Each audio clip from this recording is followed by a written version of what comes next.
যে আল্লাহর পক্ষ থেকে রাসূল সাল্লাল্লাহু আলাইহি ওয়াসাল্লাম ওহী পেয়েছেন, আল্লাহর পক্ষ থেকে আসমানি ইলম এসেছে আল্লাহ রাসূলের নিকট, এবং আরো অনেক সরাসরি ফয়ুজ এবং বারাকাত আল্লাহর পক্ষ থেকে আল্লাহর রাসূলের কাছে এসেছে।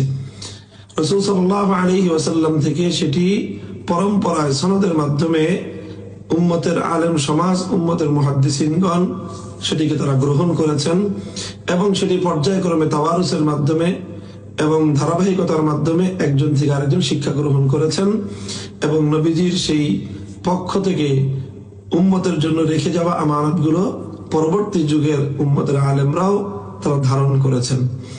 কাজী রাসূলের ধন বলে যদি এখানে বোঝানো হয়ে থাকে রাসূল সাল্লাল্লাহু আলাইহি ওয়াসাল্লামের ওয়াহির ইলম, তো সেই ওয়াহির ইলম পরম্পরায় মানে পর্যায়ক্রমিক ভাবে মুঈনুদ্দিন চিশতি রহমতুল্লাহ আলাইহি পেয়েছেন।